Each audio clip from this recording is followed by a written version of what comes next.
As the sun rises from the Arizona desert floor, the signs of spring are upon us. So too are the questions that surround the 2014 Cleveland Indians.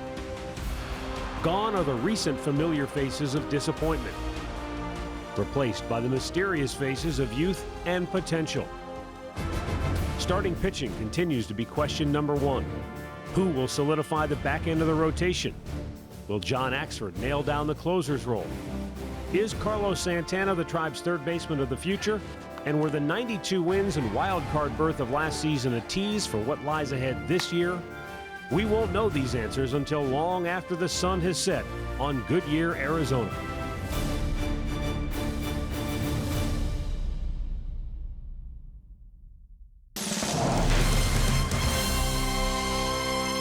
From the Cleveland Indians spring training home in Goodyear, Arizona, we welcome you into the 2014 Cleveland Indians season preview. Hi again, everyone. I'm Matt Underwood alongside Rick Manning. We're going to look back at 2013 and also get you ready for the 2014 Cleveland Indians baseball season. And Rick, last year was quite a remarkable turnaround from 90-plus losses to 90-plus wins. It was amazing. And from day one, Terry Francona set the stage. He walked into spring training, seemed like he changed the total attitude of this ball club. They had a few new players they signed as free agents, but Terry had a lot to do with it. Well, let's check out what's on tap for today's show. Terry Francona tells us how his team got to the postseason, Nick Swisher on why he's excited for 2014, and more on the Carlos Santana to third base experiment. But first, let's look back to 2013. Every team that makes the playoffs has to have good starting pitching. That was a big question mark going into the season for the Indians, but eventually they answered a lot of those questions with some new faces in the rotation. Well, the starting pitching was unbelievable. Going into it, they thought the bullpen was going to be the best, but Justin Masterson, the leader of this staff, stepped forward, developed his slider, and really had the strikeout pitch working, was able to get left-handers out. And then Corey Kluber, a guy who I think has some of the best stuff on this whole team. He's got 4 quality pitches. He took a step forward and really solidified himself in the rotation. And Danny Salazar, a guy that came up in July with an explosive arm and the ceiling, no telling how high it can go because he only had about 10 or 11 starts, but this guy can be fantastic. Add to the mix Zach McAllister and others, and the Indians had quite a recipe for success. But it all goes back to the ace of the staff, Justin Masterson, who really emerged as a leader last year. Anytime you're a leader, you lead by serving, and so we're all in it together. It's not like I have a greater knowledge than anyone else. I look at things one way, other guys look at things another way. So we can bring that all together and be able to work through the problems that may arise. We may not always agree, but that's more or less why I think it kind of works well. In addition to how good the starting rotation was last year, the Indians' bullpen was no slouch either. We're going to hear from new Indians closer John Axford coming up a little bit later in the show. But when you think back to a year ago, Cody Allen, he went from a top-flight prospect to a guy who emerged as a go-to guy for Terry Francona late in the ballgame. In 12, when I first got called up, there was, I wouldn't say like doubt, but maybe just a little uncertainty, just because you never really know. There's an unknown, isn't there? You never really know until you have a good amount of innings. And so there was always that uncertainty. There was even that uncertainty, going into last year. And I'd say that kind of uncertainty's gone, but there's always adjustments to be made because guys are going to make adjustments to me, and I'm going to have to make small adjustments back just to kind of stay ahead of them. It's a game of cat and mouse. Rick, in addition to Cody Allen, who are some other guys that come to mind who really stepped up for the Indians last year in that bullpen? I like Brian Shaw, who came out, the right-hander's got a cutter slider, did a terrific job for Francona coming out of that bullpen. I mean, he really stepped it up. Mark Zubchinski, after the trading deadline, or right before the trading deadline, stepped up, and he, as a left-hander, really came out and gave him what he needed, gave the Indians what they needed, and you would like to have 2 left-handers coming out of the bullpen, so there will be a battle for that second one coming this year. And I think a big key this year for the bullpen is going to be Vinny Pastano. If he can bounce back like I believe he can, if this guy comes back to his old form, this bullpen can be awfully tough. Speaking of awfully tough, the Indians lineup last year ended up 4th in the league in runs scored. They were potent because you never knew where it was coming from. It was a lineup that had power throughout. It was a lineup that had pretty good batting averages throughout, and so it was a lineup that had just overall very good balance. And it starts in the outfield for me, because you've got Michael Brantley in left field, who became a tremendous player last year, rewarded with a long-term contract extension. And then you've got Michael Bourn, the igniter. First year in the American League, so obviously there was an adjustment period, but Michael Bourn, without a doubt, a big key to the Indians' success in 2014. Experience is always a plus for me, and I know the league a little bit better this year. But I always say baseball is baseball. It is good to know the pitches. You know how the ball breaks out the hand and stuff like that. But all in all, I just want to try to be better this year than I was last year. Rick, we'll hear from David Murphy, the new right fielder, coming up later in the show. But this is a pretty good outfield. Well, this is an outfield you're not looking for power from. These guys can play defense, they can run them down, they can throw the baseball, they can steal bases, but they're going to go out there, they're going to play every day, and they're going to get key base hits. Michael Brantley, one of the best clutch hitters on this ball club, if not in the league. And then you got Michael Bourn, who was getting used to the league last year. And I'll tell you what, this outfield goes out there, they're very competitive, and you have more than 3 guys that can play. You got probably 4 or 5 outfielders on this team. Everyone always says you want to be strong up the middle in baseball, and the Indians' keystone combination in the middle of the diamond is Drupal Cabrera, Jason Kipnis. Defensively, they were tremendous last year. And offensively, while Cabby's year might not have been up to standards, still very good, and he was good down the stretch. Well, for him, it wasn't up to standards. He's usually a very good clutch hitter and has been in the past. This is going to be his free agent year. Look for big things from him to come back and respond and have a very good year. And the ceiling for Kipnis, no telling how good this guy can be, because he really took it up a notch last year. Yeah, and Jason said one of the keys to last year, they learned as young players how to weather the cold spells as well as the hot streaks. The media, you guys hate us saying that it's a long season. There's a lot that can happen in 162, and you guys are like, oh, it's cliche and all that stuff. But you realize how many up and downs there are. That you're labeled as a team that can hit with runners in scoring position, and next year the top hitting team in the league the next month. There's just so many things that can go back and forth on. But I thought we learned that this group is resilient. That this group can win games. Rick, one of the more surprising developments of a season ago was the emergence of Yan Gomes as the everyday catcher on this ball club. Well, he was the guy that was added to the trade of Mike Aviles. And then he comes over here, and the next thing you know, 1 year later, he is going to be the everyday catcher. It was a total surprise. The guy can call a game, he can throw, he's outstanding at throwing out base runners. He turned out to be a very good hitter as well. Yeah, he put up big numbers, even though last year was truly a learning experience for Yan Gomes. I soaked in a lot of things last year. I learned a lot from my defensive game to pitch calling and just learning how to handle myself. Tito made it a huge point on me towards the second half of, in a way, kind of giving up your at-bats. I got to worry about a pitching staff now. I'm not going to have to be a little selfless and just forget about myself. The offseason for the Indians, Rick, was really a lot quieter than it was the season before, and for Tribe General Manager Chris Antonetti, that's a good thing. We come into spring training this year at a very different place than we were last year. I think we've got a much better sense of what we have. We've seen this group play together and play very well together for a year, and now we're trying to build upon that. How important was it a year ago to fill the needs that you had? Because this year it looked like the off-season market, it was a seller's market more than anything, because the prices went through the roof. That was a big part of our strategy last offseason, is we were looking to find players that not only fit for our 2013 team and made us more competitive, but guys that could impact us in 2013 and beyond. And we're really fortunate to have those guys still on our roster. They were a big part of our success last year in making the postseason, and will hopefully be a big part of our postseason team this year.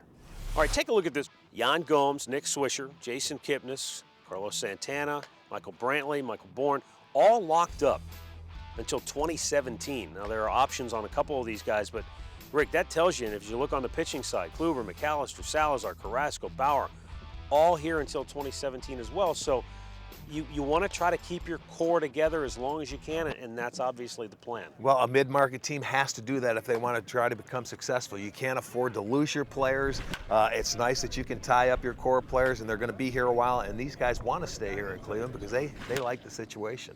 Now, as always, you want to take a look at the competition in the American League Central Division, and I think it's just a division that continues to get better. Tigers, still the team to beat. Royals, they got better. You know the Indians are going to be right there in the mix. The Twins have brought a lot of pitching on board this year as well. As you take a look here, Rick, interesting with the Tigers, though, because Prince Fielder, gone. Doug Fister, gone. Two key guys, Ian Kinslerlow and Joe Nathan, added. How do you think that bodes for Detroit? Well, they have the big payroll, but they're also coming back with the Cy Young Award winner and the MVP, and they have those guys coming back. They're talented. They're awfully good. Last year they didn't have a closer, so to say. Supposedly this year they do.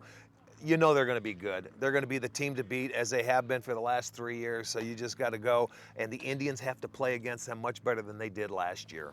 Always tough in the American League Central Division, regardless of who matches up head-to-head with so many matchups throughout the 162-game season.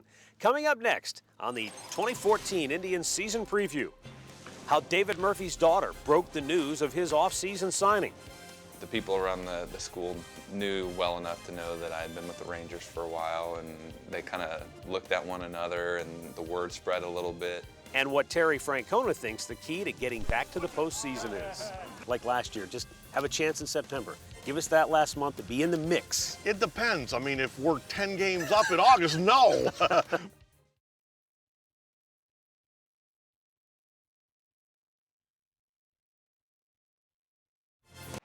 Rayburn swings, drives it deep left field. It is gone to Souvenir City, and the Indians win it. You know, Cleveland's a team I feel like that in Texas we had success against throughout the years. And then last year, you know, I don't remember what time of year they came to Texas, but they played us well. They beat us 2 out of 3. Then we go to Cleveland later in the year and they sweep us. And you could just sense something different about the organization. Welcome back to the Indians 2014 season preview show. Obviously, David Murphy, who you just heard from there, was a big off-season signing for the Cleveland Indians. Another big acquisition, though, came at the back end of the bullpen where they needed a man to step into that closer's role. Well, that sets a tempo for any ball club and for any bullpen. You have to have that closer, and then he makes everybody else's job that much easier. Hopefully John Axford can get back to where he was a couple of years ago, because he has the stuff. He's got a mid-90s fastball, got a great curveball. He can throw a slider, but this guy is very capable of being the closer. Axford was with Milwaukee, then traded to St. Louis at the end of last year. What drew him to Cleveland? A lot of different things about Cleveland. You know, I think the initial response from me was the fact that I was going to be able to have an opportunity to close. There were a few opportunities out there for me to do that. I really wanted to get a feel for the team, for the organization, the city, the clubhouse, the managers, the coaching staff, everything. So when I actually talked to Tito on the phone, he answered all those questions in about 5 minutes. You know, whether he actually got to my questions or to the answers that I needed, it was just about his attitude and the way he felt. I could just tell how passionate he was about the guys in the clubhouse and how great he felt about the team, the organization. Of course, the other big acquisition, David Murphy, who will be the Indians' regular right fielder, but obviously Ryan Rayburn will get some time out there as well. I thought it was interesting in talking with Murphy just how the news of him signing with the Indians got out there to the public. This is obviously a great moment for our family, and so my wife and I, you know, sat our kids down and told them. My kids are 6, 5, and 3. And the 5-year-old is in preschool 2 days a week. It was right before Thanksgiving, and so they were learning about Pilgrims and Indians that day. And my daughter says, well, my daddy's going to play for the Indians. And, you know, the people around the school knew well enough to know that I had been with the Rangers for a while, and they kind of looked at one another, and the word spread a little bit. And sure enough, it ended up on the internet, and the whole world knew about it. And it was kind of crazy at the time, but it ended up being a really funny story. Here are 3 things you need to know about David Murphy. He was a former first-round pick of the Red Sox in 2003. He's appeared in 27 postseason games with the Rangers, and he's a .365 career hitter in Cleveland. You gotta like that. It seems like every time that we played the Rangers, Murphy came up and did a nice job. I think he got out of his realm last year trying to hit too many home runs. If he comes back and just as a spray hitter and uses the whole field, he'll be just fine. Now, the guy who has to meld all these pieces together is the 2013 American League Manager of the Year, Terry Francona. I had a chance to sit down with the skipper and get his thoughts on the upcoming season. The game is over, and the Cleveland Indians have punched punch their ticket to the playoffs with a 10th straight win, the longest win streak to end a season in franchise history. In baseball, we all know that momentum is next day's starting pitcher. Having said that, what you built last year, how do you build off of that? Use that momentum without paying too much attention to the past. That's a good point, because you're taught, and we all believe that what you did not only yesterday but last year is in the rearview mirror. I do think, though, when we go through tough times this year, as we will, that the guys will understand that we can persevere, we can move on, and we can still be successful. I remember last year's the first month when we get punched in the stomach, I felt like there was a little bit of, uh-oh, here we go again, as opposed to now the guys understand we can get through this and we can still get where we want.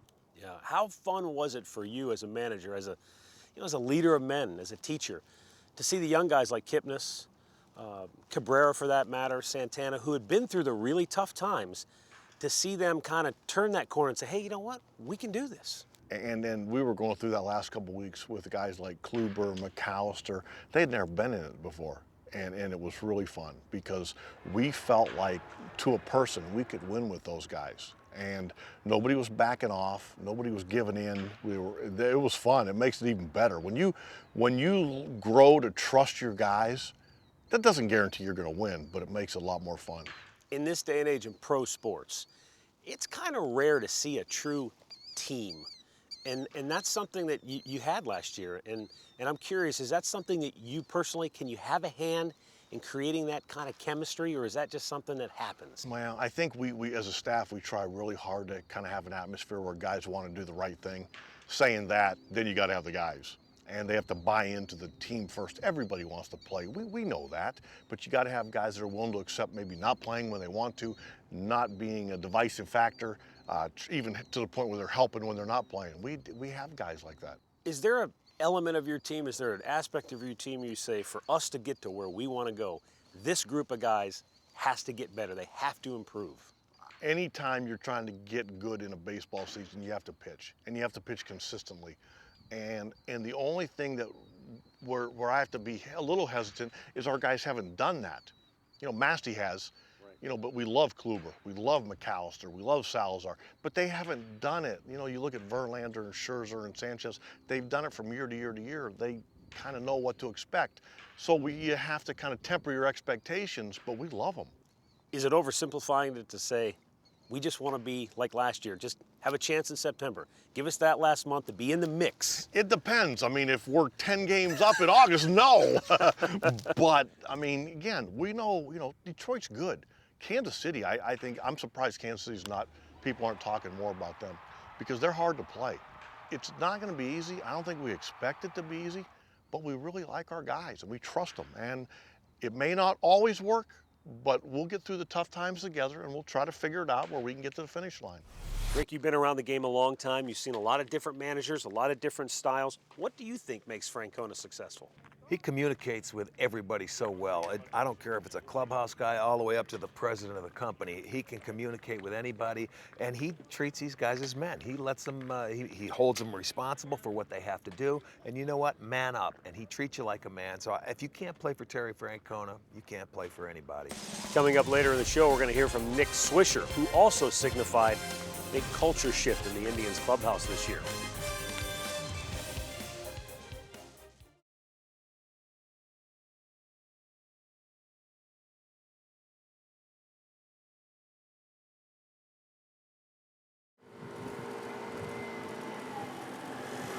Coming in hot.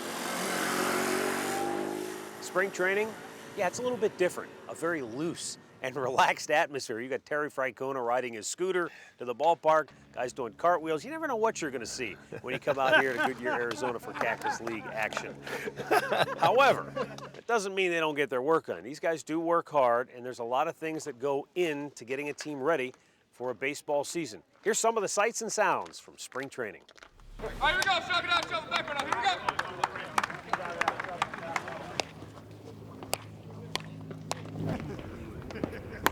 Take it. Uh-oh. Safe. Oh, yeah. Oh. Ah. It's got to be good. Uh-huh. Oh, what? Save it.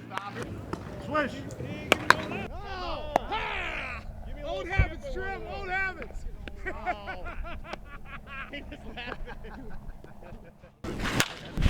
was laughing. Oh, double. Oh, yeah. You want to go in the locker room? Come on, little dude, let's rock it. Personal chauffeur right here, guys. Trying to get out of Personal, you just carry whatever we need. Come on, we got to build them forearms up. How about the Indians? We're not real into the Red Sox anymore. Who's next youngest? I'm the oldest. You look young.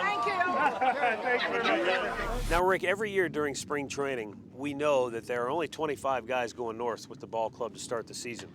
But, you know, when you got almost 60 guys in camp, there are guys here trying to impress, trying to open some eyes so that should the need arise down the road, they're the guy that's, you know, on your mind, on the tip of your tongue. Who are some guys that you've seen in camp that have really stood out and maybe grabbed some attention? Well, the nature of the beast now is you get invitees that have to come to camp, and they, you know, they could be on their last ditch effort. Nigel Morgan won, who's a center fielder, and he's about 35 years old.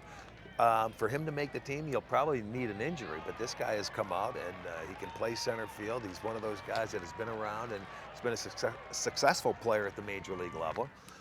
Vinny Pastano, I like Vinny who's coming out. He really has something that he has to prove. He's got to prove to himself, I think, first and foremost, than he does to anybody else. But he wants to get back to the level where he was at, and he looks very good. And Francisco Lindor, I mean, a guy that he's not going to be on the team this year, but maybe 1 year from now, he'll be getting the at-bats early in the game as opposed to late in the game.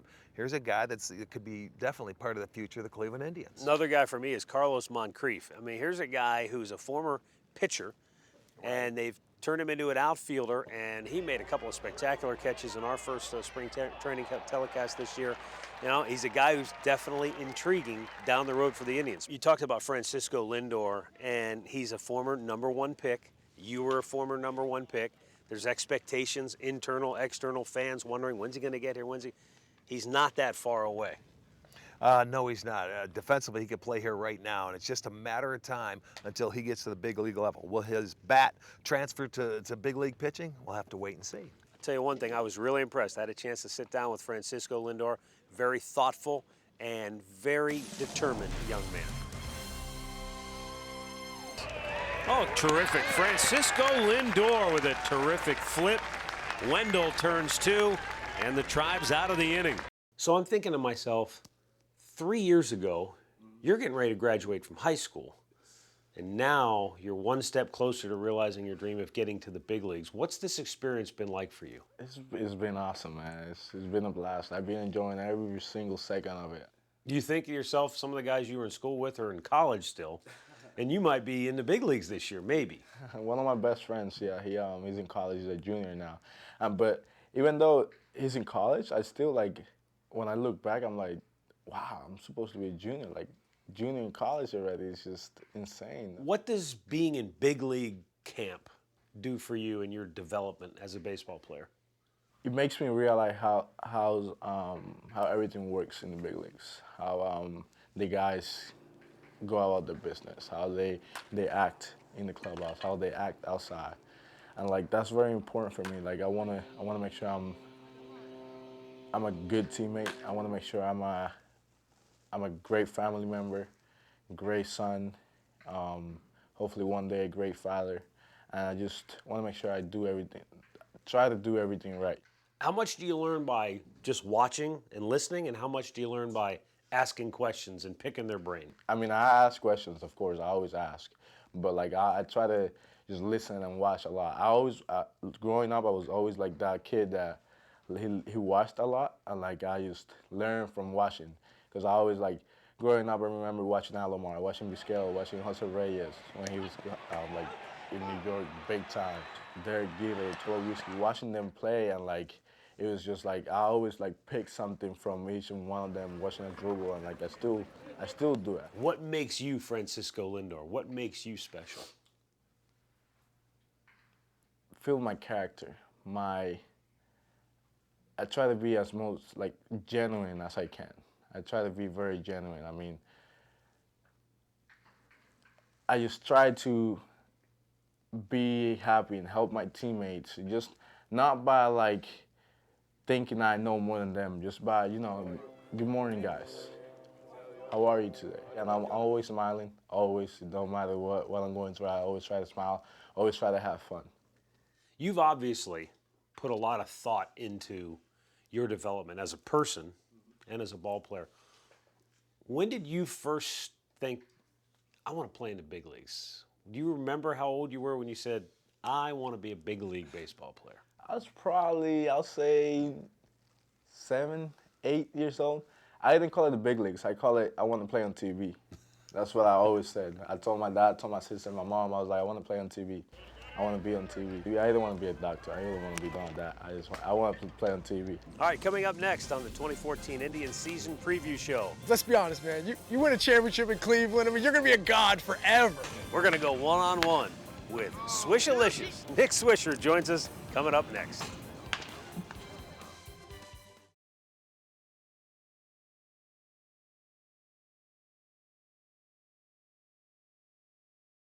Well, that's going to leave it up to Jason Giambi. Giambi's had so many big moments in his career, and he had one of them earlier this year against the White Sox. Love to see one of those. Reed ready, 1-1 pitch. Giambi with a drive! Deep right field! Are you kidding me? Oh my! The Indians have won it! Their 11th walk-off win of the season, and none more dramatic than this one right here, right now.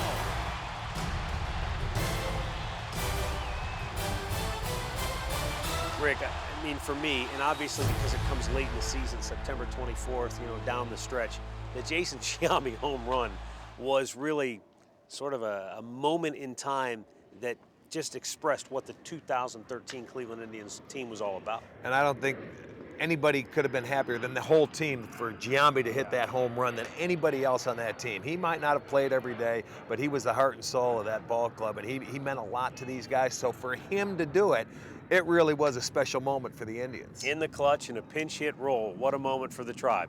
Right now, let's head over to Ken Rosenthal for the Rosenthal Report. I'm not quite sure what to make of the Indians.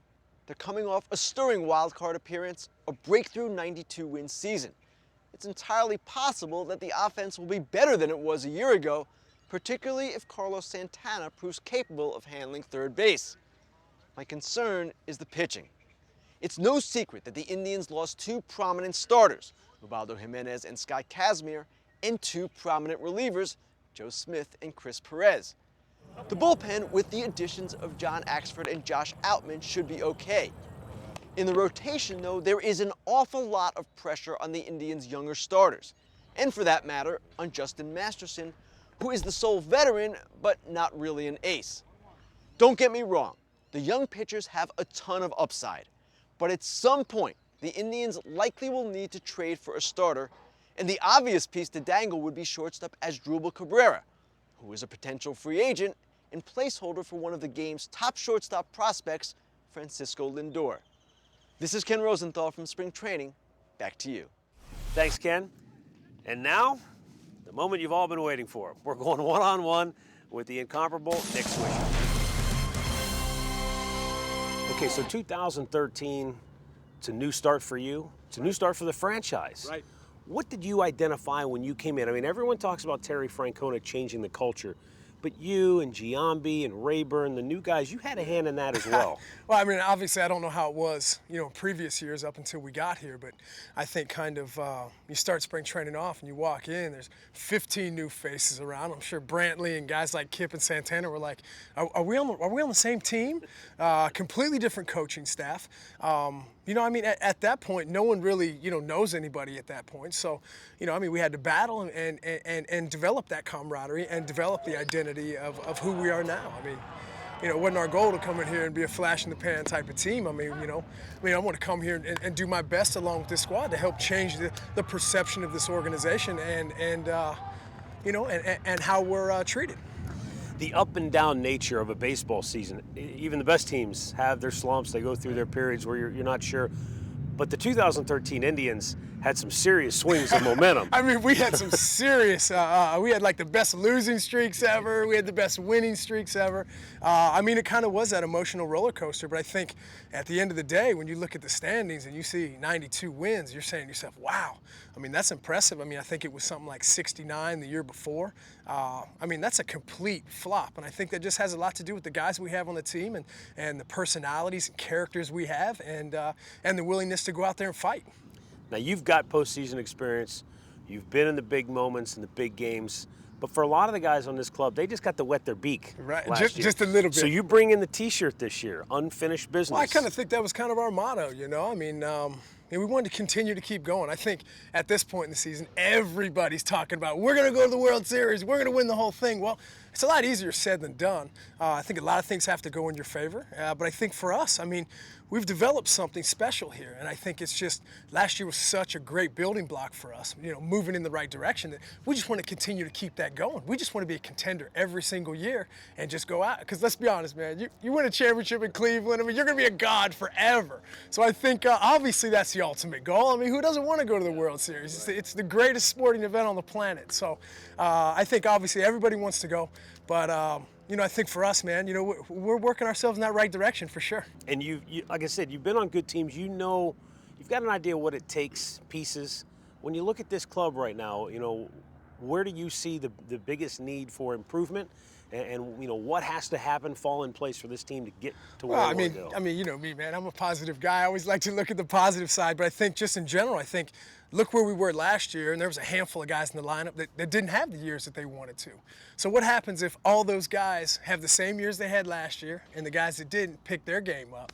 I mean, that's a pretty nice lineup. I mean, I think what the front office is doing, and I couldn't be more proud to be part of this organization right now because it's so exciting. I mean, you know, we're wrapping up guys, man. We're giving the city something to put their arms around. It's not a guy's coming here for 1 year and then he's gone. I mean, prime example, you know, Michael Brantley just signs a 5-year extension. I mean, he's going to be here for 5 years. I think that's amazing. I mean, we got guys like Jason Kipnis, you know, guys like, you know, Yanni Gomes, who came on the scene last year and just absolutely just took it by storm.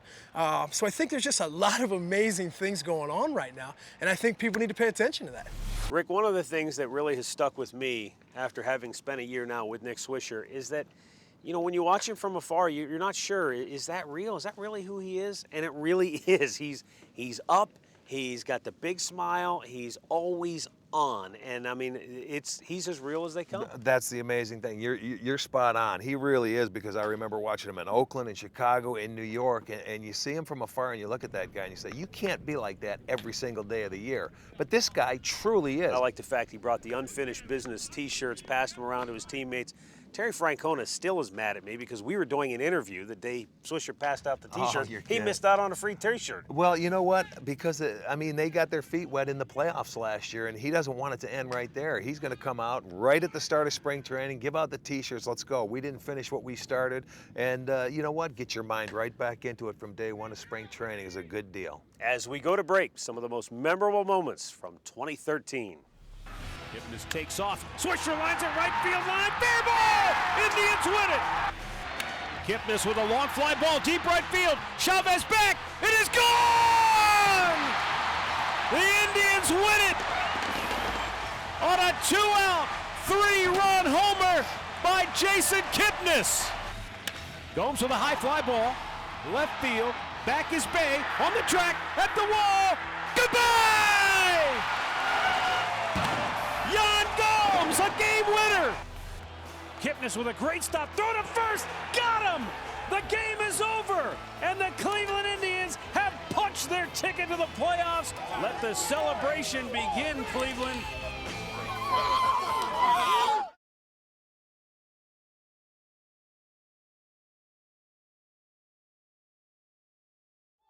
We wouldn't have been where we were at the end of the year if we didn't have guys like Yan Gomes coming to his shoes, Rayburn off the bench with big hits, Brantley doing what he has done.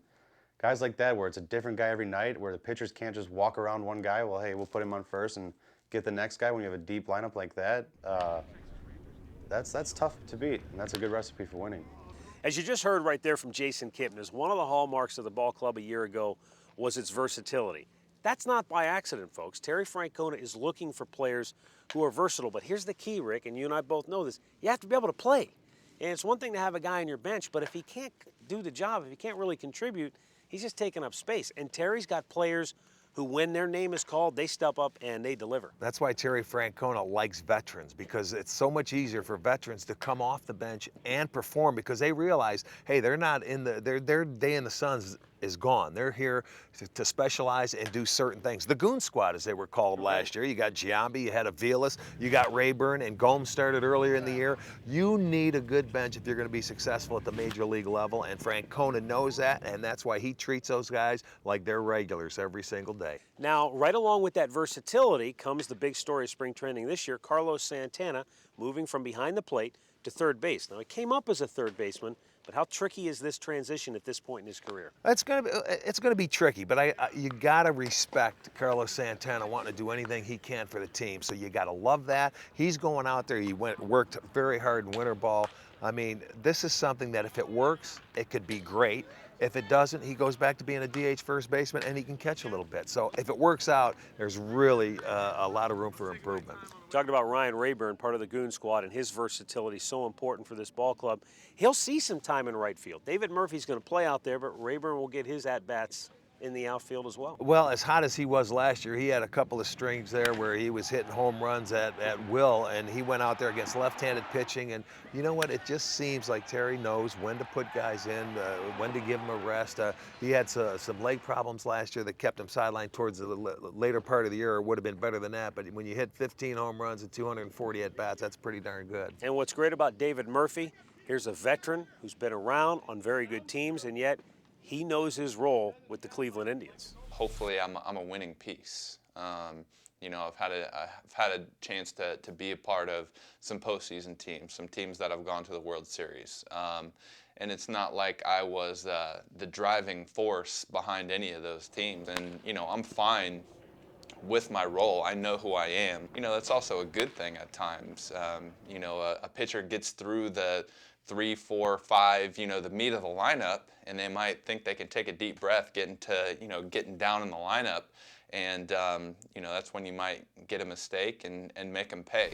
You know, Rick, no general manager wants to have to go out and replace more than one starter. I mean, if you have to replace one, that's understandable, a little easier to deal with. When you've got to replace multiple starters, that's a challenge. Well, it is, especially when you're replacing 23 wins, 340 innings, and that's from Ubaldo Jimenez and also Scotty Kazmir last year, free agents, signed elsewhere, but the opportunity is there. They have guys to replace them, but now it's these guys are going to have to step up and improve. And I mean, if they do, some exciting things can happen. If they don't, it could be a long year.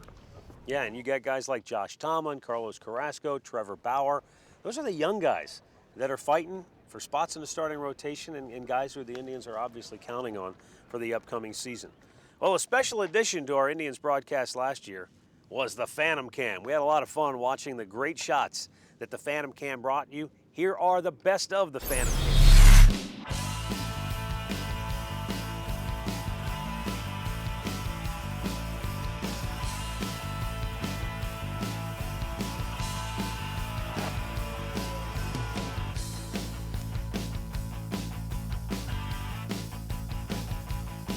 Coming up, we'll break down the lineup and make our predictions for the upcoming season.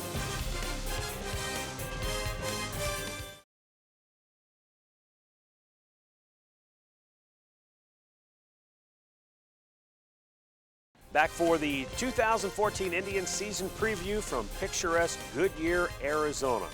Well, it won't be long now, and the 2014 baseball season will be right here, and it'll be game on. And I think one of the most fun things to do for any fan is to play manager, because we don't have to take the bullets and the arrows that the manager has to. But, you know, it's always fun to say, if I was the manager, I'd bat the team like this. Rick, Terry Francona has already told us, look, the batting lineup, don't look too much into what I'm doing in spring training, because come opening day, the batting lineup might look a little bit different. But from where you sit, what do you think the Tribe's lineup will look like? Well, it'll change, it'll float depending on lefty, righties, because remember, they have 3 switch hitters. And he can mix and match anywhere he wants, but you know Bourne's going to lead off. Okay, so you can put Swisher, a switch hitter, second. You can have Kipnis third. You can have Santana, the switch hitter, fourth. And then from that point on, you can go anywhere you want. You can have Brantley, who slides up and down the lineup from 1 through 9. He can do that. And then you've got Cabrera, another switch hitter that can float into that number 2 hole. It depends on how they're swinging, if they're driving in runs. You also have Murphy, Rayburn that can float in depending on left and right situations. Right. So, And that's what's important too, is because depending on what starting pitcher's on the hill, that can adjust the lineup. well, look at last year against left-handers. They were terrible the year before because they were a dominantly left-handed lineup. Last year they had the switch hitters. They got a couple of more right-handed hitters. They killed lefties. Yeah. So, I mean, he has options. How many, Cy Youngs did they beat early in the year last year? All of of the 'em. first 8 that they faced. They beat 7 out of the first 8 they faced. Wearing them out early last season. Well, ultimately, what last season led to was a 1-game wild card playoff scenario. Ultimately, the Tribe lost. That was unfortunate, but you know what? I talked to a lot of the players down here, and just getting a taste of the postseason has them hungry for a whole lot more. I mean, nothing right now compares to that wild card game in Cleveland. The energy, the fun, the joy, the buzz that was created in Cleveland in general over the year. Just walking out to the field, just kind of, it didn't feel the same. You know, it was kind of like I couldn't kind of feel my body a little bit, but that's kind of what you play for. You know, you play for the big games. Last year was such a great building block for us, moving in the right direction. That we just want to continue to keep that going. You hear about guys who go maybe like 8, 9 years in the league and they never get to experience it at all. And granted, we only got 9 innings, but to know a little bit of what that feels like now that's got to be your goal for every season from here on out for your career. All right, now comes my least favorite part of the show, where we make predictions. Because generally, we're lousy at making predictions. It's so hard to predict what happens during the course of a 6-month season. Injuries, performance, up and down. It's a very difficult thing to do. But since they're holding us to it here, who's your breakout player this year? Maybe your Jan Gomes for 2014. Who are you looking for? I'll go out and I'll say Corey Kluber. I think Oh, I like it. I'm looking for Corey Kluber to come up and have a big year out of the starting rotation. I think he made huge steps last year. Before he hurt his finger, he was well on his way. And I think he got a taste of it. He's got very good confidence. He'll come back, and he could be, I think, a top-of-the-rotation guy. All right, in the Central Division now, you've got the Indians in there last year, just behind the Tigers, a game behind the Tigers. You know the Royals are going to be right there in the mix. Who do you think ultimately wins the Central Division? Well, closing quickly, we're the Royals in the second half. They had the best record in baseball, I think, in the second half of the year. The Indians, they finished so well the second half of the year. Detroit's the team that's won it the last 3 years. They have the big payroll. They're going to be expected to win it. Now, predicting-wise, you can't tell. You have to stay healthy. Who's going to get hurt? Cabrera was hurt for the Tigers a little bit last year. He played through it. The Tigers are the team they have to beat. So until somebody unseats them, I'm going to say the Tigers are going to win that division. All right, Rick, so if they don't win the Central Division, 92 wins got them into the 1-game wild card scenario a year ago. 92 wins do it again this year? Probably. It was only the second time that 2 teams came out of the Central and made the playoffs. So you think 92. It all depends on what happens out west. Everybody expects the West to be better. And how many wins are they going to have when you have Oakland out there and you have the Angels and everybody picks the Angels? Who knows? The East could get it. It's going to be tough, but I would say 92 wins, you're in pretty good shape to make the playoffs. All right, guys, as the old country saying goes, the hay is in the barn. It's time to go hunting. The season is upon us. We thank you for watching the 2014 Cleveland Indians Season Preview Show.